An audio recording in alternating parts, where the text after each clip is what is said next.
Kita ke berita selanjutnya, Tribuners, kasus korupsi SPPD fiktif, jaksa tuntut Sekda Tanimbar dan bendaharanya 5 tahun penjara.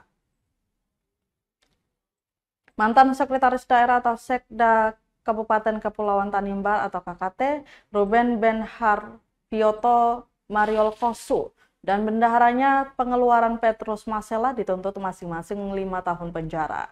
Keduanya merupakan terdakwa dalam kasus dugaan korupsi anggaran perjalanan dinas Sekretariat Daerah atau Sekda KKT.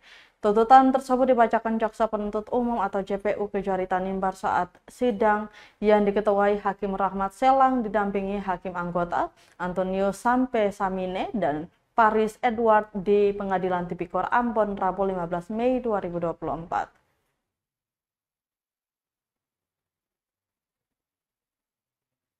JPU menilai kedua terdakwa telah terbukti secara sah dan meyakinkan bersalah melanggar pasal 3 Junto pasal 18 UU RI nomor 31 tahun 1999 sebagaimana diubah dalam UU nomor 20 tahun 2001 tentang perubahan atas UU nomor 31 tahun 1999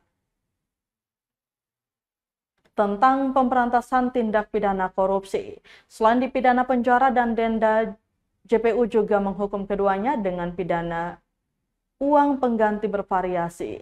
Terdakwa Ruben Mariolkosu dengan uang pengganti sebesar 428 juta lebih dikurangi dengan barang bukti yang telah disita sehingga tersisa 296 juta lebih.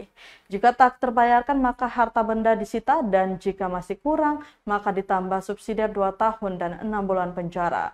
Sementara untuk terdakwa Petrus Masela selaku bendahara pengeluaran pada Sekretariat Daerah Kabupaten Kepulauan Tanimbar tahun 2020 dibebankan uang pengganti sebesar 350 juta lebih subsidi 2 tahun 6 bulan penjara.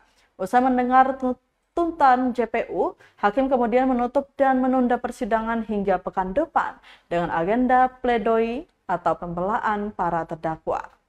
Atau perekonomian negara sebagaimana dimaksud dalam dakwaan subsidiar pasal 3 Junto pasal 18 Undang-Undang Republik Indonesia nomor 31 tahun 99 tentang pemberantasan tindak pidana korupsi sebagaimana telah diubah dengan Undang-Undang Republik Indonesia nomor 20 tahun 2001 tentang perubahan Undang-Undang nomor. Download Tribun X sekarang, menghadirkan lokal menjadi Indonesia.